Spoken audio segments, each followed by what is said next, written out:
राधे राधे, जय श्री कृष्णा, जय श्री राम।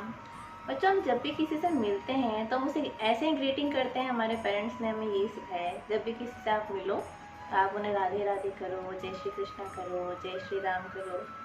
पर क्या हम जानते हैं कि अब हमें ये तो पता है कि ये भगवान के नाम है, ये सबको पता है, पर हमें ये पता है कि ये कौन से भगवान हैं, इन्होंने क्या क्या अपनी पूरी लाइफ में किया था, ये धरती पे क्यों आए थे, इन्होंने क्यों अवतार लिया था, ये सबको नहीं पता होता है।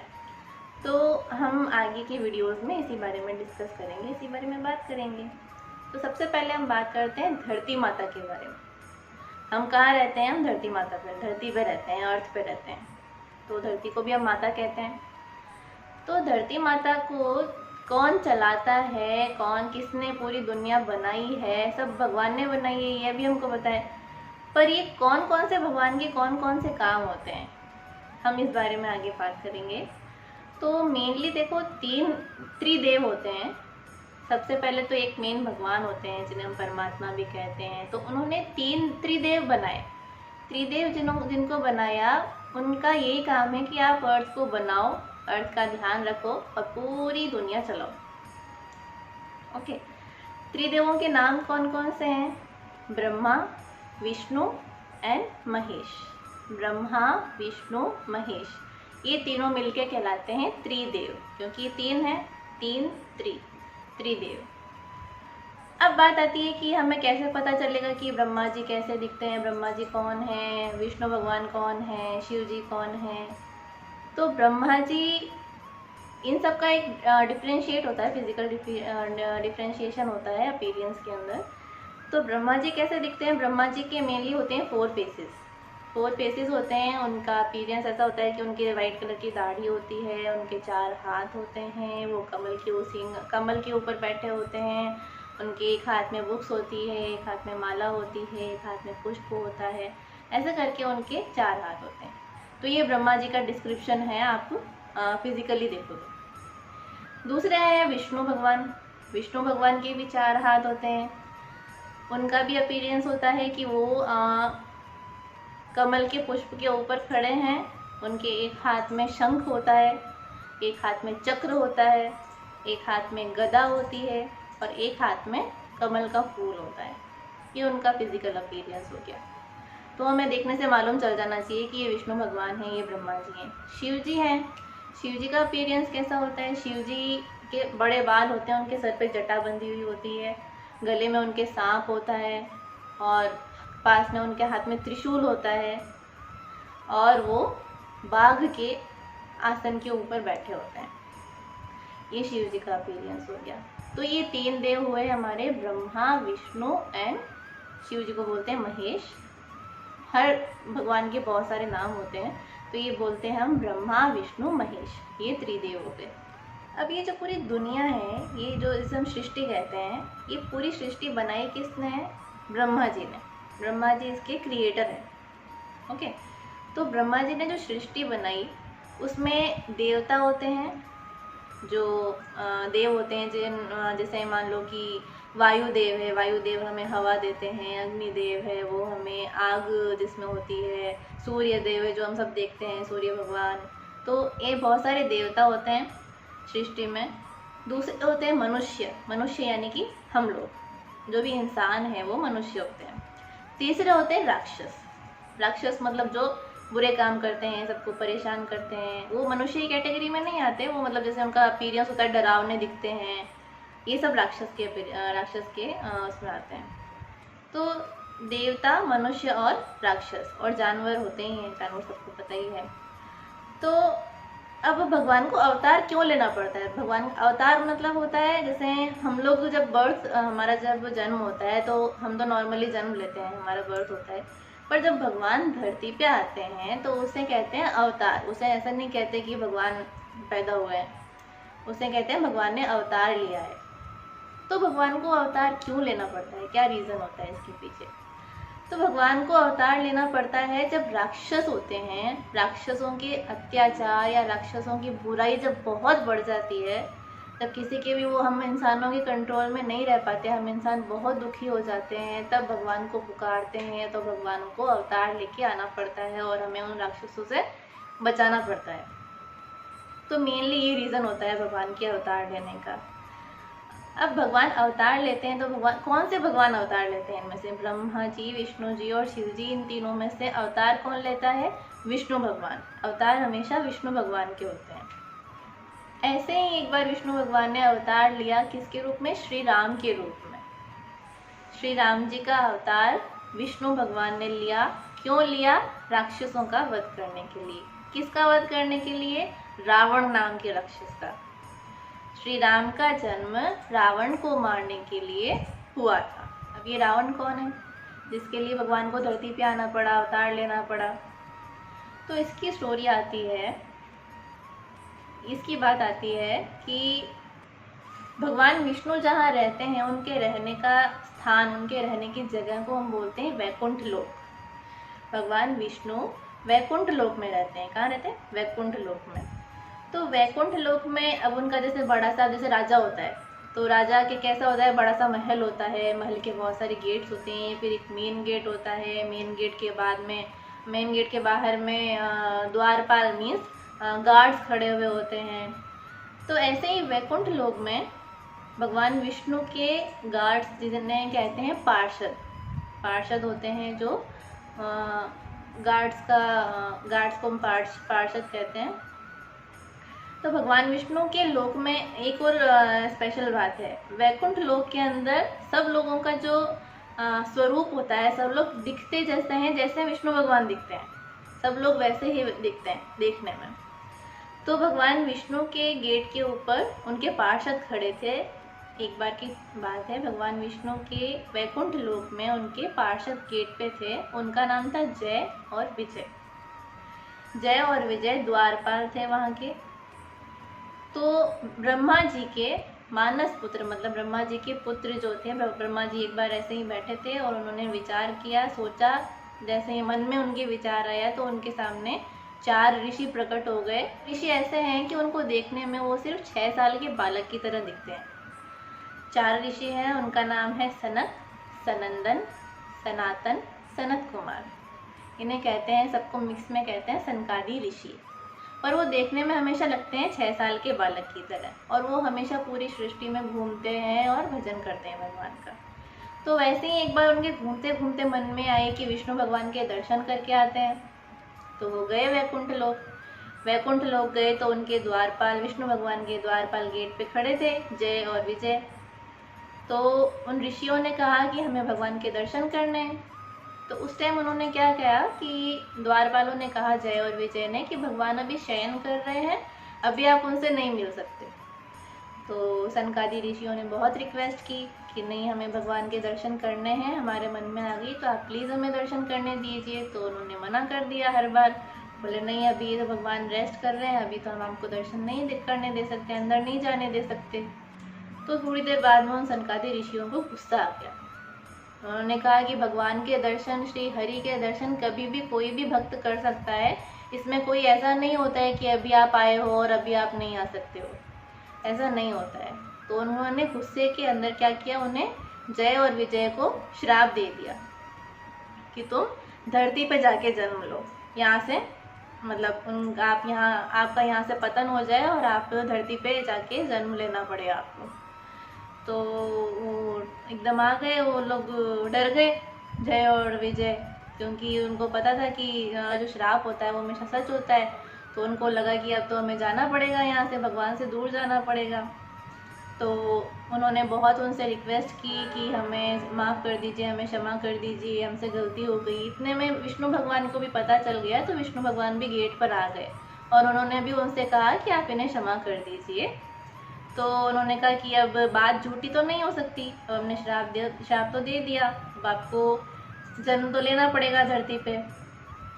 तो उन्होंने भगवान से रिक्वेस्ट की कि आप इसका कोई करिए, ऐसा कुछ कि हम फटाफट जल्दी से आपके पास वापस आ सकें।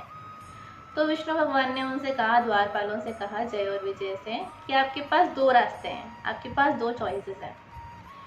एक तो ये कि आपको धरती पे 7 बार जन्म लेना पड़े, 7 टाइम्स, और आप मेरे भक्त बनोगे उसमें, और फिर जब आपका लाइफ टाइम पूरा हो जाएगा तो आप वापस मेरे पास आ जाओगे 7 बार। अगर आपको 7 बार जन्म लेना है और भक्त बनना है, एक तो आपके पास ये चॉइस है। दूसरी चॉइस है आपको सिर्फ 3 बार जन्म लेना पड़ेगा, पर आप उसमें राक्षस बनोगे, आप मेरे बिल्कुल विरोध में रहोगे, बिल्कुल मेरी पूजा नहीं करोगे और मुझसे हमेशा, मेरे लिए हमेशा मन में बुरा भाव रखोगे और फिर मैं आपको मारूंगा। तो एक आपके पास में ये चॉइस है, या तो आप 7 जन्म भक्तों के ले लो या आप 3 जन्म राक्षसों के ले लो। तो जो जय और विजय थे वो भगवान के भक्त तो थे ही, तभी तो वहाँ पे उनके द्वारपाल बने हुए थे। तो उन्होंने कहा कि हम इतने 7 जन्म तक तो आपसे दूर नहीं रह सकते, हम 3 जन्म लेंगे राक्षस वाले और आप हमें उस राक्षस से हमको मार के और हमको मुक्त करके वापस यहाँ पे बुला लेना। तो उन्होंने कहा ठीक है। तो यही जय और विजय एक जन्म में तो बने हिरण्याकश्यप और हिरण्याक्ष, उसमें भी भगवान ने अवतार लेके उनको मारा था।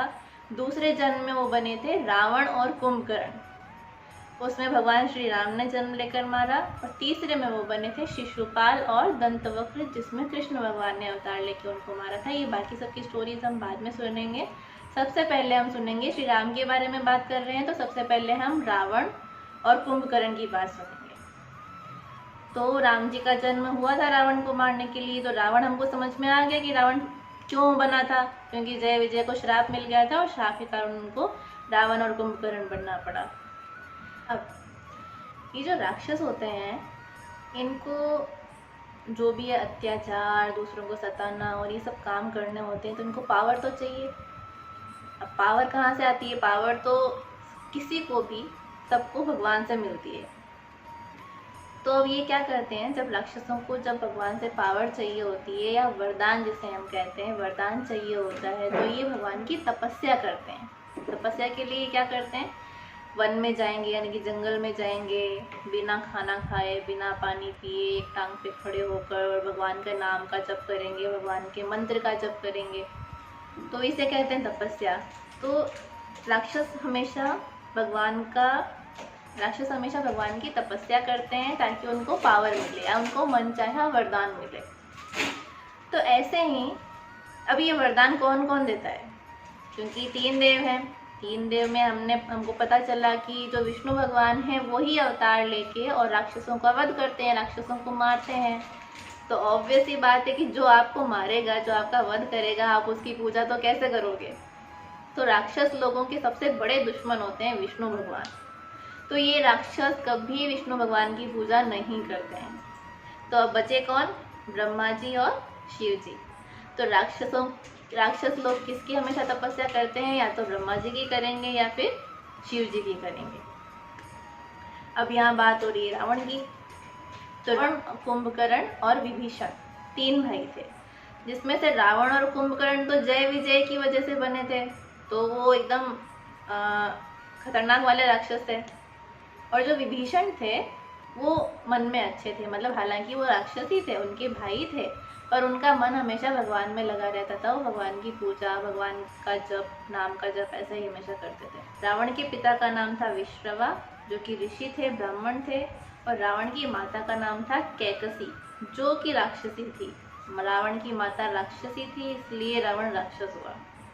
रावण के भाई थे कुंभकर्ण और विभीषण, जिसमें से कुंभकर्ण तो रावण के जैसा ही था, बहुत अत्याचारी था, मतलब बहुत उसको पावर का, मतलब उसको शक्ति चाहिए थी और सबको परेशान करना, ये सब उसमें रावण का साथ देता था। और जो विभीषण जी थे वो भगवान के भक्त थे, वो सबका हमेशा सबके लिए अच्छे से बात करते थे, सबका ध्यान रखते थे, मतलब उनका जो नेचर था वो बहुत जेंटल था। तो ये जब बड़े हुए तो ये गए वन में ब्रह्मा जी की तपस्या करने के लिए। ब्रह्मा जी की तपस्या, इन्होंने बहुत कठोर तपस्या करी, बहुत सालों तक तपस्या करी। तब ब्रह्मा जी को प्रकट होना पड़ा वरदान देने के लिए, क्योंकि इतने टाइम से अगर आप तपस्या करते हो तो भगवान को आना ही पड़ता है और उनकी इच्छा पूरी करनी ही पड़ती है। तो ब्रह्मा जी प्रकट हुए, उन्होंने पूछा कि क्या चाहिए आपको। तो जो रावण था उसने कहा कि मुझे अमर बना दो। अमर कौन होता है, जो कभी मरता नहीं है। तो ब्रह्मा जी ने कहा ये वरदान तो मैं किसी को नहीं दे सकता, क्योंकि जो पैदा होता है उसको मरना तो पड़ेगा, ये तो रूल है। तो उसने कहा कि चलो, फिर उसने सोचा कि मैं ऐसा घुमा फिरा के ऐसा वरदान मांगता हूँ ताकि कोई मुझे मारने वाला हो ही नहीं, तो फिर मैं एक तरह से अमर ही हो गया।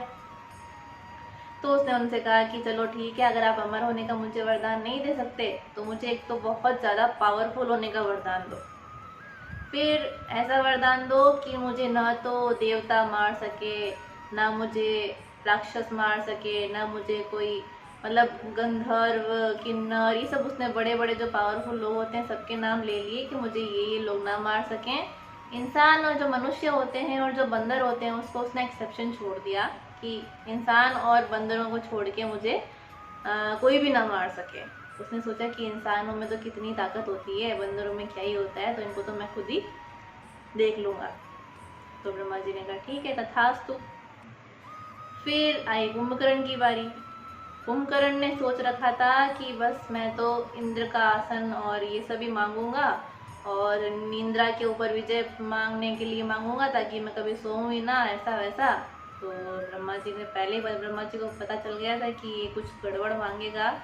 तो अगर ये ऐसा मांगेगा कि भाई इतने टाइम तक मैं सोऊं ही ना, तो ये पूरी सृष्टि तो खत्म कर देगा ये खा खा के, क्योंकि कुंभकर्ण का जो शरीर था बहुत बड़ा था। तो ब्रह्मा जी ने उस टाइम सरस्वती जी को प्रेरणा करी। सरस्वती जी से उन्होंने मन में कहा कि आप इसकी बुद्धि फेर दीजिए। तो सरस्वती जब वो मांगने लगा, वरदान मांगने लगा, तो सरस्वती जी उसके जाके जीभ पे बैठ गई और उसने उल्टा ही वरदान मांग लिया। उसने कहा कि मैं 6 महीने तो सोऊं और 1 दिन जागूं। तो मांग तो लिया, ब्रह्मा जी ने बोल दिया तथास्तु। बाद में उसने सोचा कि मैंने ये क्या मांग लिया, पर अब तो कुछ नहीं हो सकता, मांग तो आप एक ही बार सकते हो। फिर उन्होंने आए वो विभीषण जी के पास में कि आपको क्या चाहिए। तो विभीषण जी ने बोला कि मुझे सिर्फ भगवान की भक्ति चाहिए और कुछ नहीं चाहिए। तो उन्होंने लिखा तथास्तु। ऐसा कर वो तीनों अपने अपने घर चले गए। तीनों लंका नगरी में चले गए। रावण कहाँ का राजा था? लंका नगरी का राजा था। तीनों लंका में चले गए। अब उनके पास पावर आने के बाद में रावण और कुंभकर्ण ने जो उत्पात मचाया है पूरी सृष्टि के अंदर, उसने सबको, मतलब जो ऋषि थे, जो तपस्या करते थे, जो हवन करते थे जिसकी वजह से बारिश होती थी, वो सब उसने तहस नहस कर दी। किसी को पूजा पाठ नहीं करने देता था, किसी को विष्णु भगवान की आराधना नहीं करने देता था। पूरा उसने पूरी सृष्टि में हाहाकार मचा दिया। सब इससे इतना परेशान हो गए, मतलब यहाँ से धरती से लेके देवलोक तक, स्वर्ग लोक तक, पूरे देवताओं, क्योंकि उसको वरदान उसने ले लिया था कि देवता भी मेरा कुछ नहीं बिगाड़ सकें, तो पूरे इंद्रासन देवताओं को सबको उसने परेशान करके छोड़ दिया। सब जगह उसने अपनी विजय प्राप्त कर ली और सबको निर्वासित कर दिया, मतलब निकाला दे दिया सबको अपनी अपनी जगह से। सब धरती माता सबसे ज़्यादा परेशान हुई क्योंकि उनके ऊपर सबसे ज़्यादा अत्याचार हो रहा था। तो वो सब मिलके गए, वैकुंठ लोग गए विष्णु भगवान के पास में। धरती माता गाय का रूप बना के गई क्योंकि गाय का रूप भगवान को बहुत ज़्यादा प्यारा लगता है। तो धरती माता गाय का रूप बना के और सारे देवताओं के साथ मिलकर विष्णु भगवान के पास में गए। विष्णु भगवान से उन्होंने प्रार्थना करी सबने कि आप हमें बचाइए, रावण का अत्याचार बहुत ज़्यादा बढ़ गया है, अब हमसे सहन नहीं होता, आपको कुछ तो करना पड़ेगा। तो विष्णु भगवान ने कहा ठीक है, रावण इतना कर रहा है, इतना अत्याचार कर रहा है, सबको परेशान कर रहा है, और मुझे तो सबका पालन करना है, तो मुझे धरती पर अवतार लेना पड़ेगा। तो उन्होंने कहा ठीक है, अब मेरा टाइम आ गया है कि मैं धरती पर अवतार लूँगा। अब भगवान अवतार लेंगे तो भगवान को अवतार लेने के लिए कोई स्पेशल जगह चाहिए या स्पेशल पर्सन चाहिए, उनके पेरेंट्स भी स्पेशल होंगे क्योंकि हर किसी के घर तो भगवान नहीं आ सकते ना। तो भगवान ने किसको चुना अपने पेरेंट्स के रूप में? मनु और शत्रुपा, सब दुनिया के सबसे पहले मनुष्य, दुनिया के सबसे पहले मैन एंड वुमेन, स्त्री और पुरुष कौन थे? मनु और शत्रुपा, हमारे शास्त्रों के हिसाब से। तो मनु और शत्रुपा जी ने बहुत सालों तक पहले तो राज्य किया धरती पर, उनका बहुत बड़ा साम्राज्य था, उन्होंने बहुत सालों तक एकदम अच्छे से राज्य किया। फिर उन्होंने सोचा कि अब हमने बहुत टाइम तक राज कर लिया है, अब हम तपस्या करेंगे भगवान की। तो उन्होंने अपने पुत्र को आगे राज्य देके और वो वन में चले गए तपस्या करने के लिए। नैमिषारण्य वन में जाके उन्होंने तपस्या करना स्टार्ट करी। ओम नमो भगवते वासुदेवाय मंत्र का वो जाप करते थे। तो उन्होंने कितने टाइम तक तपस्या करी? उनको भगवान जैसा पुत्र चाहिए था, उनके मन में यही इच्छा थी, तो उनकी तपस्या का टाइम बहुत मतलब लंबा था। उन्होंने पहले तो फ्रूट्स और वेजीज खा के तपस्या करी बहुत टाइम तक। फिर उन्होंने सिर्फ जल पीकर 6000 ईयर्स तक तपस्या करी। फिर उन्होंने सिर्फ वायु पीकर, मतलब सिर्फ वो सांस लेते थे, उसके ऊपर उन्होंने 7000 ईयर्स तक तपस्या करी। फिर उन्होंने सिर्फ सांस लेना भी छोड़ दिया, सांस रोक के एक पांव पे खड़े होकर उन्होंने 10,000 ईयर्स तक तपस्या करी। इतने टाइम तक तपस्या उन्होंने करी, तब विष्णु भगवान उनके सामने प्रकट हो गए, खुश होकर, प्रसन्न होकर। वो बहुत पहले तो विष्णु भगवान को, श्री हरि को अपने सामने देखकर बहुत खुश हुए, मतलब देखते ही रह गए भगवान को। रूप तो भगवान तो इतने सुंदर होते हैं, तो उनको वो देखते ही रह गए। फिर विष्णु भगवान ने बोला कि आपको क्या चाहिए, आपकी क्या इच्छा है, वरदान मांगिए आप, मैं आपसे बहुत खुश हूँ, आपने इतने टाइम तक इतनी कठोर तपस्या करी है। तो मनु जी ने कहा उनसे, मनु जी ने अपना वरदान मांगा कि मुझे आपके जैसा पुत्र चाहिए, कि आपके जैसा मेरा कोई बेटा हो। तो भगवान ने कह दिया तथास्तु। भगवान ने सोचा कि मेरे जैसा मैं दूसरा तो कहाँ से ढूंढूंगा, क्योंकि मेरे जैसा तो मैं ही हूँ। उन्होंने कहा कि मैं ही आपके पुत्र के रूप में प्रकट होऊंगा। फिर शत्रुपा जी से पूछा कि आपको क्या चाहिए, तो उन्होंने कहा कि इतनी बड़ी बात तो मेरे पति ने मांग ही ली कि आप हमारे पुत्र के रूप में आएंगे, साथ में मैं ये भी मांगती हूँ कि आपका ज्ञान जो है, जो भगवान का ज्ञान होता है, वो भी मेरे पास रहे। तो उन्होंने उनको भी तथास्तु कहा। तो ये उनको दोनों को तपस्या दी।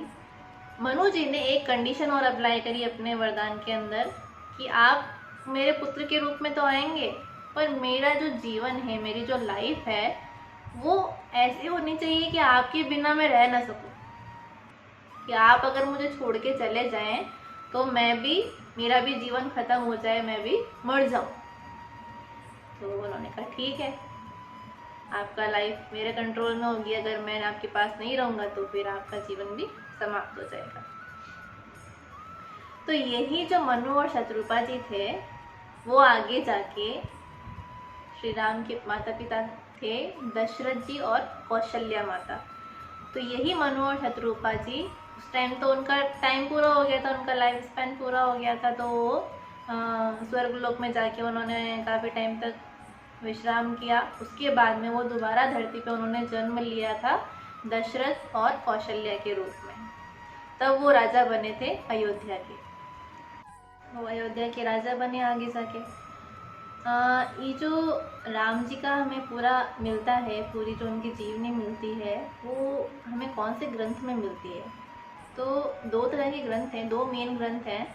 एक तो रामायण ग्रंथ है जो कि वाल्मीकि जी ने लिखा था। रामायण ग्रंथ किसने लिखा था? वाल्मीकि जी ने, और वो संस्कृत लैंग्वेज में है। दूसरा है रामचरितमानस, जो कि लिखा था तुलसीदास जी ने। किसने लिखा था? तुलसीदास जी ने, और वो अवधी लैंग्वेज में है। तो इन दोनों के हिसाब से ही हमें पूरा पता चलता है, इन दोनों शास्त्रों, इन दोनों ग्रंथों के हिसाब से हमें पता चलता है कि राम जी का पूरा जीवन चरित्र क्या था। हम नेक्स्ट वीडियो में हम देखेंगे, हम सुनेंगे कि राम जी का जन्म कैसे हुआ, क्या क्या उन्होंने आगे किया, ये सब हम आगे के वीडियोस में देखेंगे। सो आपको हमारा आज का वीडियो कैसा लगा? अगर अच्छा लगा तो लाइक कीजिए, शेयर कीजिए, ताकि आप ज़्यादा से ज़्यादा बच्चों को, ज़्यादा से ज़्यादा लोगों तक, ज़्यादा से ज़्यादा बच्चों को ये सब चीज़ें पता हो, उनको इस बारे में जानकारी हो, हमारे सनातन धर्म के बारे में जानकारी हो। इसलिए चैनल को शेयर कीजिए और सब्सक्राइब कीजिए। और अगर आपको कोई भी बात या कोई भी बात कहनी हो या कोई भी क्वेश्चन हो तो आप कमेंट बॉक्स में कमेंट करिए। जय श्री राम।